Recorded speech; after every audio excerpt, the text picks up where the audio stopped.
Alright my friends, let me show you just how sad this character can make designated punching bag the Oathbreaker Knight with a single cast of a cantrip.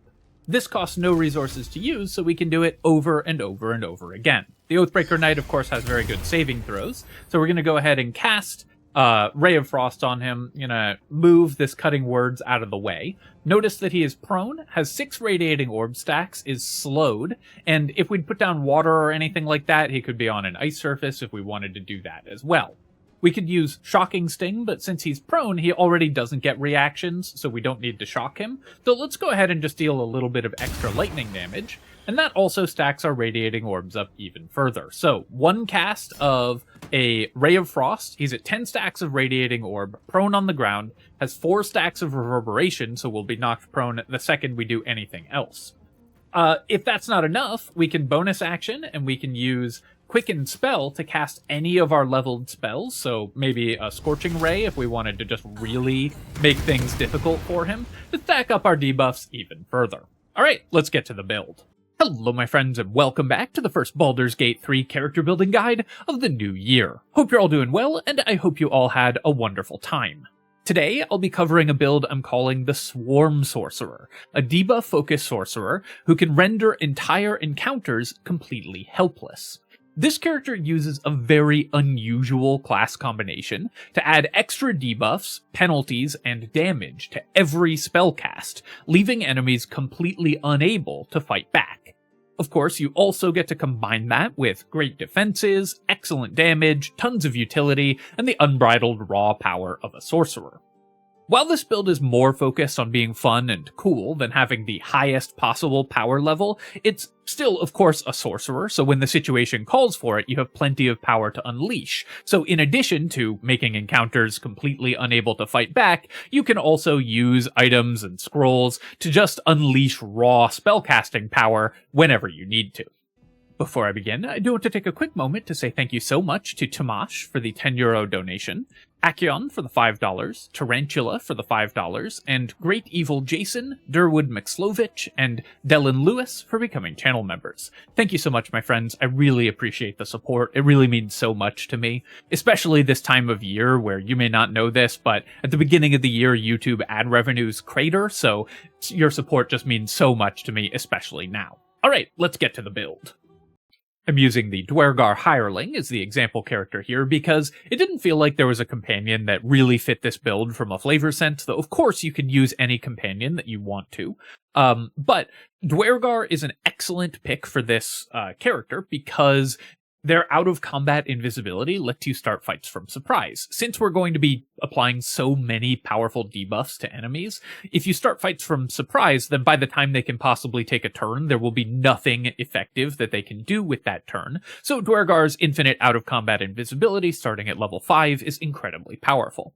Other great picks for this character, of course, include Halfling, for the ability to reroll 1s, always great for a sorcerer, especially this sorcerer, because we will usually want to be concentrating on a spell, and we're going to be rolling a lot of attack dice, so rerolling natural 1s just makes us significantly more consistent, or Wood Elf or Half Wood Elf for the additional movement speed. At first level, although this is primarily a sorcerer build, we're going to be starting with a level of Ranger. We need to take our first Ranger level before our first sorcerer level so that our items and scrolls use the appropriate saving throw. We want to use Charisma as our main casting stat, and taking Sorcerer after Ranger allows us to do that with items as well as our sorcerer spells. If you want to learn more about that, you can check out my Save DC guide where I go into that in more detail. If you don't care, then just remember to follow this order as you level up so that you don't accidentally break your ability to use items. Starting with Ranger also gives us some nice advantages in the early game. Medium armor and shield proficiency, and in fact heavy armor proficiency, which we'll get to in a second, are very useful for a caster in the early game. They can help extend your survivability dramatically as soon as you find a decent medium armor set. And remember that you start the game with one, because Lae'zel has one. And that can make your character significantly harder to kill in the early game. Also, as a ranger, we have a d10 hit die, so we start the game with 10 hit points instead of a sorcerer's 6, which is a significant boost to both our starting hit points and our total throughout the game. So starting with ranger does give us some advantages over starting with sorcerer, as well as being required. For our favored enemy, we're going to pick Ranger Knight. Ranger Knight gives us heavy armor proficiency, which is pretty useful. There are definitely some heavy armor sets that we'll be interested in throughout the game. In the end game, we will probably be switching to a robe because they tend to be the best sets of clothing for casters in the end game, but there are various points in the game where some heavy armor pieces will be very interesting, and having the ability to use those is definitely helpful. Also, none of the other favored enemy abilities here help that much, so the heavy armor proficiency is effectively free. For Natural Explorer, we're going to take Wasteland Wanderer Fire. Fire's the most common of these 3 damage types to encounter, and so having resistance to fire damage is going to be the most useful over the course of the game. I have seen some people say that for specific poison-based encounters in the early game, they prefer Wasteland Wanderer Poison. If you know that that's something that you're worried about, you can make this switch, but fire is just going to be generically the most powerful.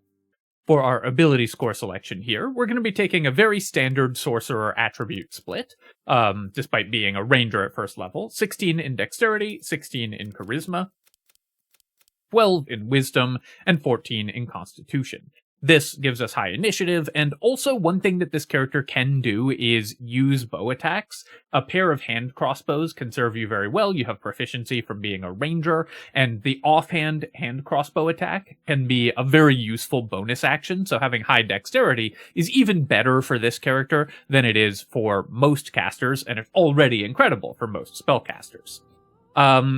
If you are building this as a custom character, taking a background that gives you dialogue skills can be pretty useful. This is a charisma character, but we don't naturally get proficiency in most dialogue skills because we are a ranger and not a sorcerer at first level. So taking a background like guild artisan that gives you persuasion proficiency can be very valuable. If not, then taking perception and survival and stealth will be probably your best picks, because stealth will come up sometimes for this character, especially if you want to be starting fights from surprise, and perception and survival are just useful to have on every character. Survival for saving clicks, even though it's not mandatory, and perception is really good for every party to have to find traps more easily.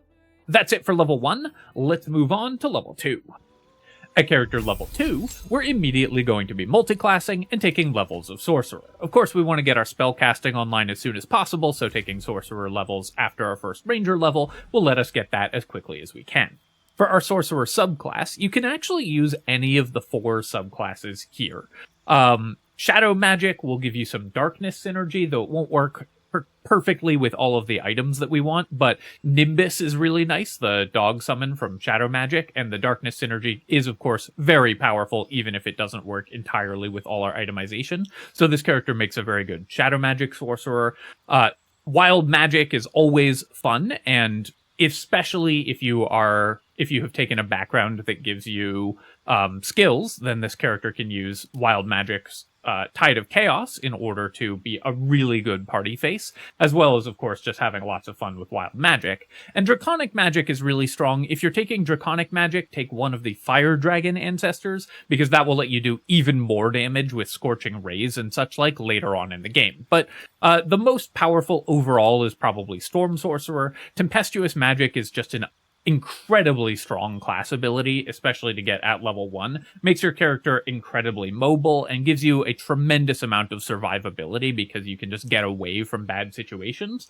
On top of having good armor proficiencies and shield proficiency from being a ranger, and having the shield spell naturally from being a sorcerer, Tempestuous Magic actually makes this character extremely difficult to pin down and kill. So Storm Sorcerer makes you significantly more survivable. For our cantrip selection, we're going to take the 3 main damage cantrips at the start. So we're going to take Ray of Frost, Firebolt, and Bone Chill. Ray of Frost is going to be our go-to in most scenarios because it reduces enemy movement speed, can set up ice surfaces, but having Firebolt and Bone Chill for varied damage types and for the utility that these provide can be very helpful.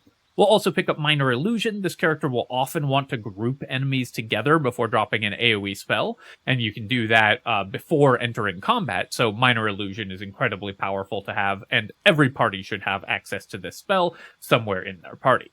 For our level 1 spells, we're going to be taking Chromatic Orb. This is an attack roll based spell, which is going to be very important for some of our abilities, and just the best level 1 combat spell overall, giving you crowd control, really good damage, and varied damage types, and a lot of dangerous surface effects, especially the ice surface, that enemies can't resist. On top of that, we're going to take Shield for emergencies, so that you can have a very good defensive option as well.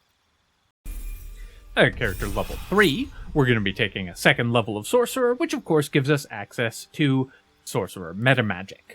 For our spell selection here, we're taking Magic Missile. It's very important, of course, to have access to this, and it works extremely well with many of the items that we're going to be using for this character. So, Magic Missile will be one of our best combat spells, not only now, but throughout the entire game. For our Metamagic, we're going to be taking Wind Spell. This works very well with a lot of our attack roll spells as well, letting us effectively double the damage that they do when there are multiple targets in the battle. And we will also be taking Distance Spell. Distance Spell is really nice to have the extra range because it lets you stay further away from enemies, which again adds to the safety of this character. You can effectively be 120 feet away when casting a spell before even using your movement.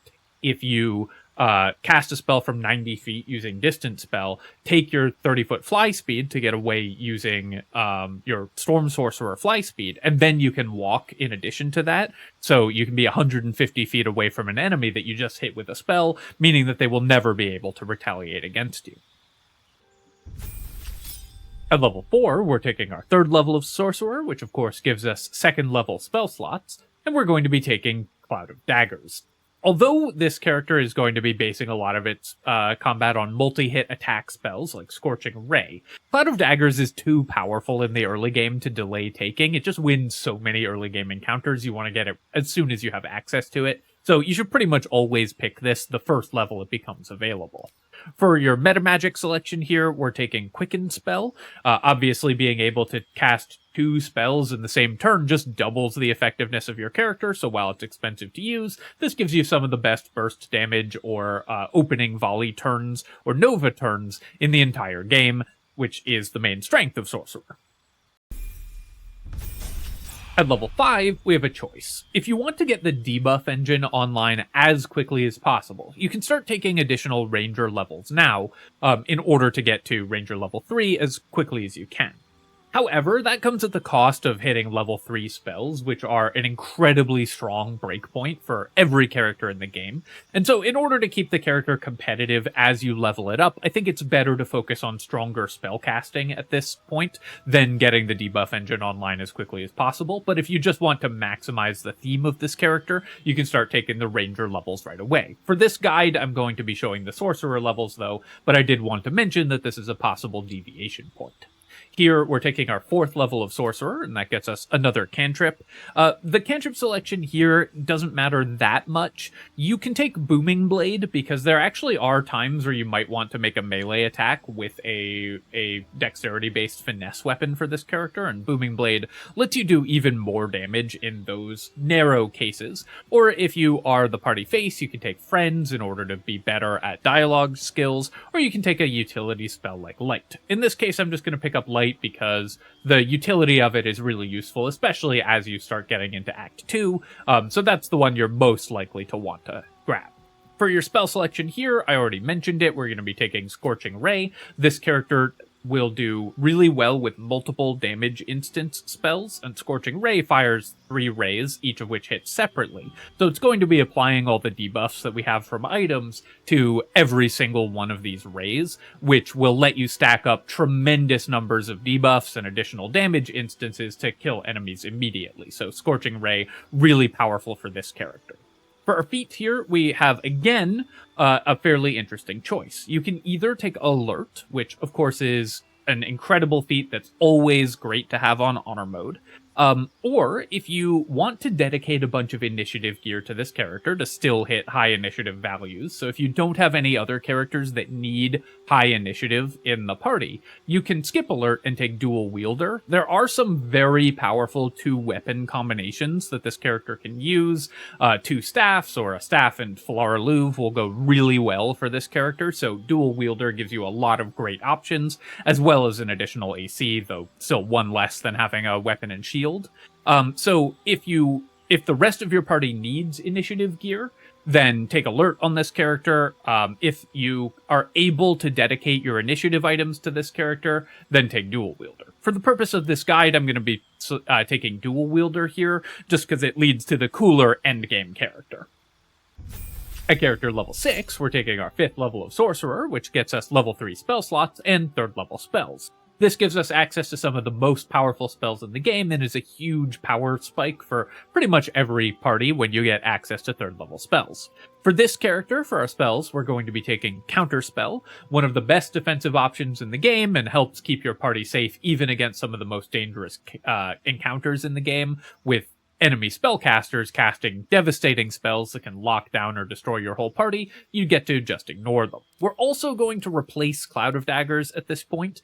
We're more likely to want to concentrate on other things. So while Cloud of Daggers is still an excellent combat spell, being able to twin haste makes it an incredible spell to concentrate on, and it's what you're usually going to want to concentrate on in fights at this point. So rather than use your concentration for Cloud of Daggers, you're going to use it for haste. As a sorcerer, you have to make tough decisions about what spells you can know, because your spell selection is so limited. This gives you the best concentration option at this level. If you if you're playing this character without good haste targets, if you don't have other characters that want to use haste, you can also take Lightning Bolt as just the most powerful combat spell at this level. It doesn't require concentration and does really good damage at this point, but most likely Counterspell and Haste are going to be your level 3 spell selections. Now that we have our 3rd level spells online and have reached the huge power spike that Sorcerer gets from those, it's time to get our full debuff engine rolling. So we're going to go back and take our 2nd level of Ranger here.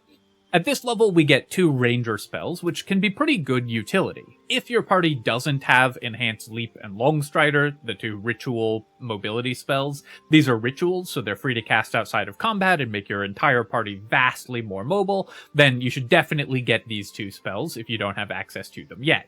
I'm going to assume that another party member has taken those, because it would be unusual to hit level 7 without access to these spells. Though, if you have done that, then definitely grab them. But for this version of the build, where we're assuming another party member is providing those 2, we're going to take Fog Cloud. This is a no-save blind with a ton of utility, and it's really good in certain Act 2 encounters against enemies that can't move as well. And we're also going to take Hunter's Mark. Now, Hunter's Mark looks a little weird because the extra damage from Hunter's Mark only works on weapon attacks, but there's actually a reason that we're going to take this. Even when you attack not with a weapon, the extra damage that you get from the Swarmkeeper Ranger's Swarm still works on Hunter's Mark targets. So since we're going to be using Swarmkeeper Ranger and triggering that off of our spell attacks, Hunter's Mark, when we don't want to concentrate on haste, can be a pretty good concentration spell that just adds an extra d6 of damage every turn to what we're doing. So it still has some value here. It's not incredibly valuable, but there aren't that many other spells that we want, and it's kind of cool that it works even though we're not usually attacking with weapons. We also get offhand hand crossbow shots if we're using a pair of hand crossbows, and those will benefit from the Hunter's Mark damage as well. So we can make good use of this, even though it doesn't work on our spell attacks. We also get a fighting style here, and we're going to take defense. Now, defense only works if you're wearing armor. So we will need to make sure that we're wearing a piece of armor in order to get the +1 bonus to AC from this. But it doesn't have to be our chest slot that's armor. It's just anything that counts as any armor in any equipment slot will work to trigger defense. And we will always be wearing at least a pair of boots or a helmet or some gloves that count as armor, even if we are later in the game switching to a robe. There's also some really good chest armor slots, so you'll usually be able to trigger this effect and get the extra AC, which of course makes this character even harder to kill. If you know that your gear setup has no pieces of armor in it at all, so you know that you're not going to be able to use the defense fighting style because you have a specific gear setup in mind, then you can take archery instead. This character is very likely to be using a pair of hand crossbows on into the late game, and the +2 to hit with the offhand attack is still very, very useful. So archery is a good alternative, but defense is usually going to be on, and when it's on, it's really powerful. When we get our third level of Ranger, this is when we can start really adding additional debuffs to every one of our spells. Now, obviously, our spells have already been really strong, but they just get even stronger when we take our Ranger subclass, and we can take Swarmkeeper Ranger. The cool thing about Swarmkeeper Ranger is that when we get Gathered Swarm here, which allows us to deal these effects after we make an attack, it doesn't have to be a weapon attack. So unlike most Ranger abilities, which only trigger off of weapon attack, Swarmkeeper Ranger works off of any attack roll that we make. So this won't work off of Magic Missile, but it will work off of any cantrip that we cast, Scorching Ray that we cast, or Chromatic Orb that we cast, and we will get the extra d6 of damage and the extra debuffing effect, or the additional teleportation for even more mobility. So this character can have incredible mobility between Storm Sorcerer and the Swarmkeeper teleport, because one is a free action, one's a bonus action, so you can get away even faster. And add these extra damage instances to every one of our spells. Those will work with our items in order to debuff the enemy even further. So if we're using, for example, the Jellyfish to deal an extra lightning damage, or to shock our enemies, we add even more debuffs to our spells, and then those will apply rider attacks from our items to debuff those enemies even further. So when we're adding these damage instances or these debuffing effects to the enemy, they will all multiply together to shut down entire encounters with a single spell cast. We're most likely to want to use Jellyfish because the lightning damage, of course, works well. We're a Storm Sorcerer, so we have natural synergy with lightning damage, and it works well with a lot of the items that we're going to be using, so Jellyfish is the best one here. The Shock is also a pretty good debuff. Having the ability to just turn off enemy reactions is really nice, especially at range, is really nice in some Honor Mode fights, since a lot of legendary actions are reactions and are prevented when we shock them. Shock just prevents the enemy from taking reactions and gives them disadvantage on dexterity saves, which also makes them easier to hit with a lot of our dex save targeting effects. So we'll usually be using Jellyfish. You can also use either of the other two, but this is going to be the most natural one. We also get an additional Ranger spell, so we're just going to grab any utility spell. Having a second copy of Enhanced Leap can just speed up your clicking before fights if you're doing that. Or you can take Good Berry to give yourself a little bit more healing, or Cure Wounds to have a heal option on this character, though Carrying Potions is usually a better version of that. Next, we're going to be taking our 4th level of Ranger in order to get a feat. We need to increase our ability scores. This character does delay doing that for a while. Another option, by the way, is to take 17 starting Charisma and 10 starting Wisdom and use Ethel's Hair in order to get to 18 Charisma right off the start. And that lets you get both Alert and Dual Wielder, so another option for this character as well. But we just need to increase our Charisma in order to make our spell casting harder to resist and stronger. So we're going to go ahead and take our 4th level of Ranger and level up Charisma to 18. Then it's back to Sorcerer. Going back to Sorcerer, of course, is going to give us more powerful spell casting, and because we're a Storm Sorcerer, when we hit level 6, we also get another couple really nice features. We get Heart of the Storm, which does even more damage to enemies nearby us, and since this character is pretty good defensively and also wants to be near enemies for some of the effects that we're going to be using, we're going to be getting more use out of Heart of the Storm than most other Storm Sorcerers would be, so we'll always be getting some additional damage here. And again, this synergizes with all of our other items and everything. We also become resistant to lightning and thunder damage, which goes really well with our resistance to fire damage that we got from Ranger earlier. So now we have resistance to a bunch of the main damage types, and that again makes this character even harder to kill than normal. But the thing that we're really excited about here is that we get a lot of really strong spells added to our arsenal. Sorcerers, again, are somewhat limited in their spell list, but Storm Sorcerer at level 6 gets a bunch of really nice ones to give yourself a little bit of a boost. In particular, Sleet Storm is one of the best spells in the game, just really good at locking down enemies, and Call Lightning makes a really good damage spell to concentrate on if you're not concentrating on haste. Also, Create Water, especially when combined with Quicken, can double the damage of all of our lightning effects, which gives us a really powerful damage tool as well. For our spell selection at this level, we're going to take Lightning Bolt. Again, we're a Storm Sorcerer, so we want to have even more damage options. And because we are often going to be shocking enemies, they'll often have disadvantage on the Dexterity save against this effect. At level 11, we're taking our 7th level of Sorcerer, and this gets us another spell level, so we now have 5th level spells from our 4 levels of Ranger and 7 levels of Sorcerer, so we have 5th level spell slots. We also get 4th level spell access, and again, there's a lot of spells that we're pretty interested in here, but we're going to go ahead and take Ice Storm. Combined with Sleet Storm, this gives us both concentration and non-concentration ways to create huge ice surfaces, and smaller ones using Chromatic Orb. Again, we're going to be shocking enemies a lot, and the Dexterity save to avoid falling prone on the ice is they will have disadvantage on when they're shocked, so they will almost always fail these and stun themselves if they are able to walk on the ice surface at all, assuming that we don't lock them down or kill them prior to that. And finally, at character level 12, we're taking our 8th level of Sorcerer, which gets us another feat.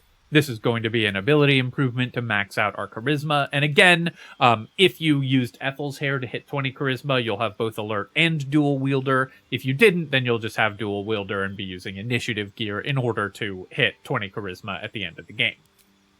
For our spell selection here, we're going to be picking up a control spell. There are some encounters where it's really nice to have a control spell like Hypnotic Pattern, so we're just going to go back and grab that.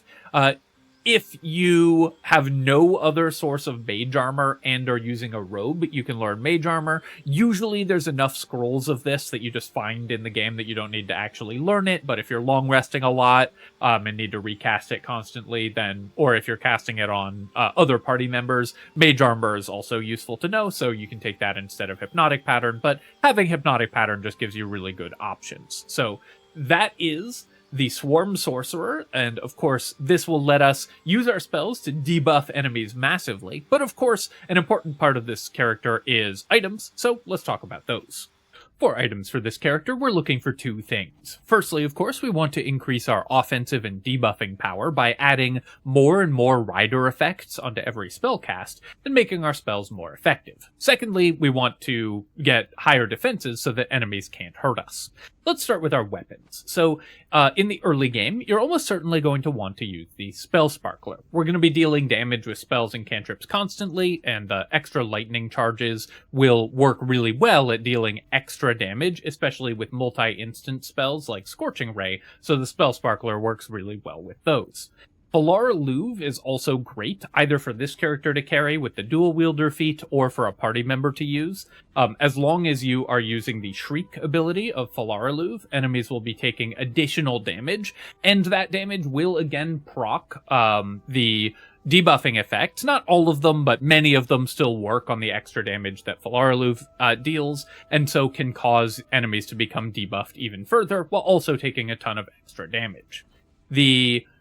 In the later game, Markoheshkir, of course, is the #1 item for any spellcaster, but especially a sorcerer who can use twin or quicken spells with the extra casts from Markoheshkir. And with Koreska's Favor, you can gain additional lightning charges by imbuing yourself with lightning for even more damage. Crackling Thunder is also a great option, which lets you do reverberation and have more thunder damage. I'll talk a little bit more about those in a second.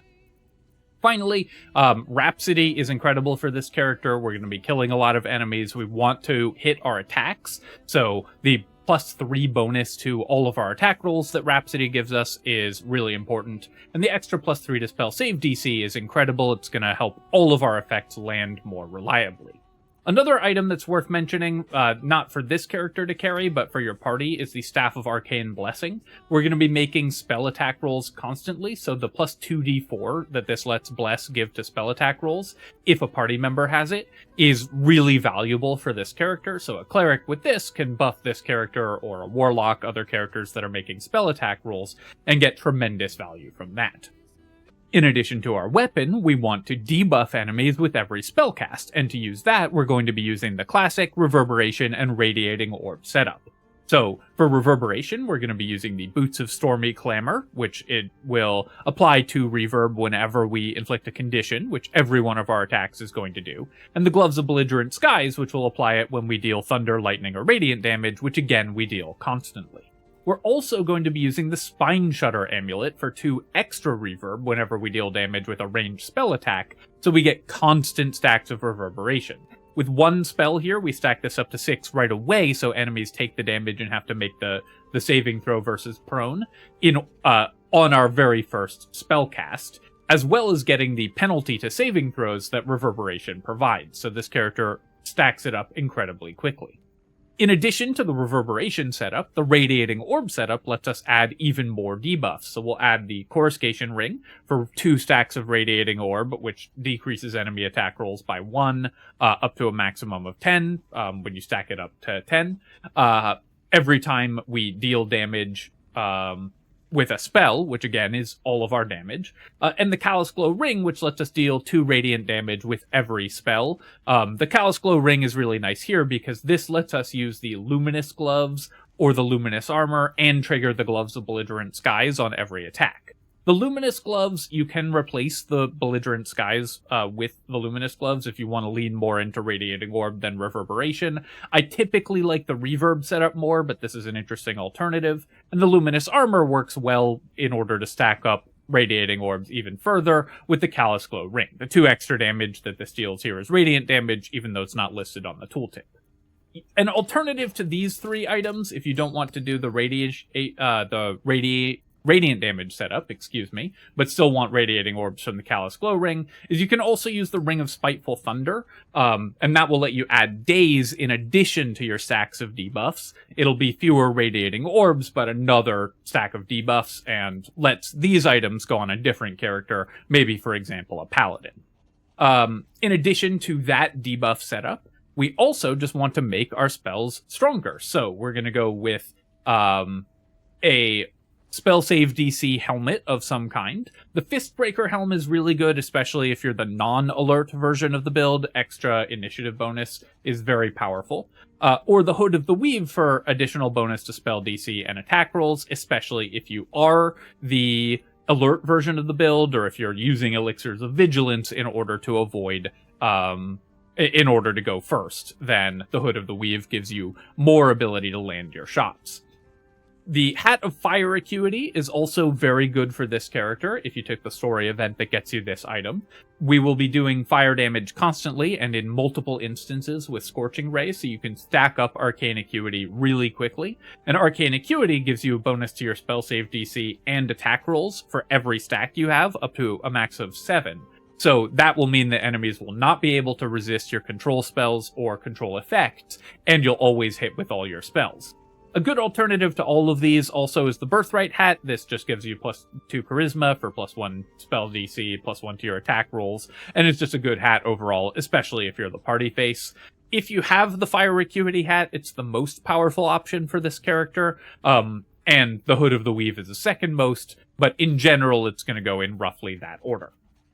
For our armor, in the early game, we're going to be using whatever the best defensive item that we have access to is. In Act 1, that's going to be the Adamantine Splint, most likely, which is, remember, we have heavy armor proficiency from Ranger Knight, so we can use this. Makes the character very hard to kill with the high AC and damage reduction that this gives you.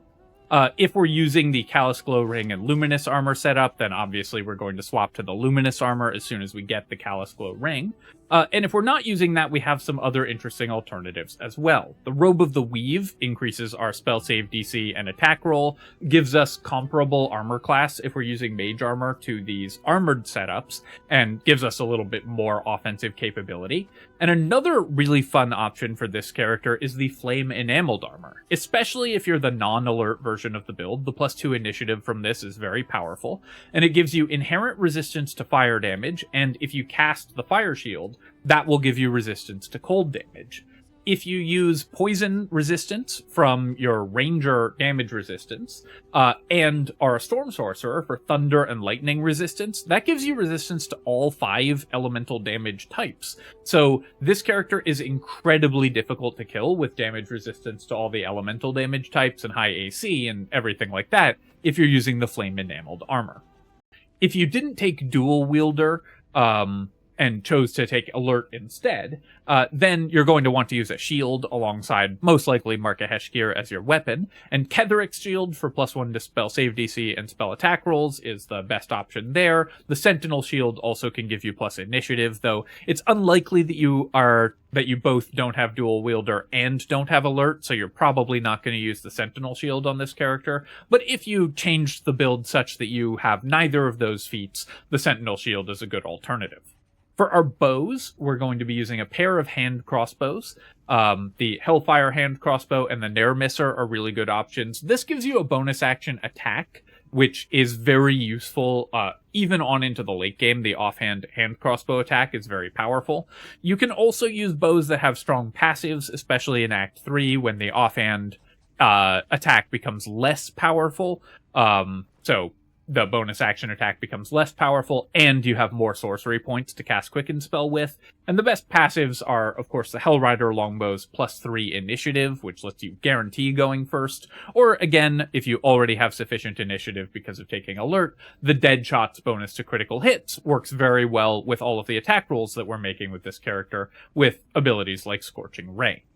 For our cloak, we just want a defensive cloak, like the Cloak of Protection, for example. And another fun option for this character is the Spellmite Gloves. I hesitate to recommend these items because they're so buggy, and often end up dealing wildly more damage than they're supposed to. But if you want wildly more damage than you're supposed to get out of an item, the Spellmite Gloves combine with a lot of other effects to deal ridiculous stacking damage, where this will trigger many, many times per attack. And so you can end up with an absurd amount of damage. The -5 penalty to hit does matter, so you'll need to get advantage on your attacks to make the best use of these by hiding, but this is a great way to boost your damage output as well. Finally, remember that this is a sorcerer, and thus the best user in the game for scrolls. So carry a lot of powerful scroll effects. You can use sorcerer meta magic on scrolls, so you can twin, quicken, or distant spell these scrolls. And so any offensive spell that you might want to have for your party, scrolls and items that can cast those spells, should go on this character because you're incredibly strong at using them. For my recommended endgame item setup, it's going to look something like this. The Hat of Fire Acuity, if you have it, or the Hood of the Weave, if you don't, in the helmet slot. Any defensive cloak, like the Cloak of Protection, in the cloak slot. The Robe of the Weave in the chest slot. Gloves of Belligerent Skies and Boots of Stormy Clamor, Spine Shudder Amulet, Coruscation Ring, and Ring of Spiteful Thunder. Alternatively, if you don't mind getting close to enemies, you can swap the Robe of the Weave for the Luminous Armor, then you swap the Callous Glow Ring for the Ring of Spiteful Thunder, and put the Luminous Gloves in place of the Gloves of Belligerent Skies. For your weapons, you're going to be using Markoheshkir as well as Rhapsody, dual-wielded, and the Deadshot, or if you need the initiative, the Hellrider Longbow in the weapon slot. So your endgame setup is going to look something like this. Finally, let's talk a little bit about Markoheshkir, because this character, unlike most, actually has a real choice as to what you set Koreska's favor to. For most characters, you're just going to slap it on Lightning, and that gives you Chain Lightning and Lightning Bolt, which are the best spells available for Markoheshkir, and the Lightning Charges are pretty useful as well. And that's still an incredible option for this character, don't get me wrong, but we do have some interesting alternatives that we can actually use. In fact, any of the 5 of Frost of Dark Winter, which lets you give enemies disadvantage on dex saves so they fall over more easily, Bone-Shaking Thunder to stack Reverberation, especially good if you're using the Luminous Armor setup, so you're not stacking Reverberation as easily. This gives you a way to stack Reverb. Deadlier than Arsenic, because Poisoned is actually a good debuff, so even though the spells are a lot worse, the Poison debuff, giving enemies disadvantage on their attack rolls, is really nice as well. Or Sizzling Cataclysm, because Hunger of Hadar is just a really good spell, so if you don't have it in your party, this character can make use of it. What we mostly care about is that this inflicts a condition, so even though Noxious Fumes isn't the best one. Again, this is really a powerful usage of all of these 5 options for Markoheshkir. So as long as you don't pick Flame of Wrath, you can't go wrong, and I encourage you to experiment with some of the less used aspects for this weapon. That said, the most powerful is still Bolts of Doom, because Chain Lightning, every short rest, is still ridiculously strong, but it's a lot closer for this character than for other characters. Alright, my friends, that is the Swarm Sorcerer, and I hope that you enjoy overwhelming enemies with unbearable stacks of debuffs until they can no longer fight back. As always, of course, if you've enjoyed the video, then feel free to leave a comment and hit like. Helps me out with the algorithm, so I appreciate you taking the time to do that.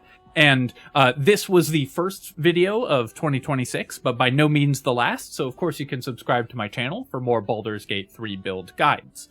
I do want to take a moment to say thank you so much to everyone who supported me over the past year and who will continue to do so in the coming year. It just means so much to me that I get to just do this every day and see all of your great comments and get to see so many people enjoy these things that I'm making and the fun stuff that we get to try in this video game that we all love. I hope that you all had a safe and wonderful new year, and I hope that the new year, the next year, brings nothing but good in the year to come. Thank you so much for watching, my friends, and I'll catch you next time.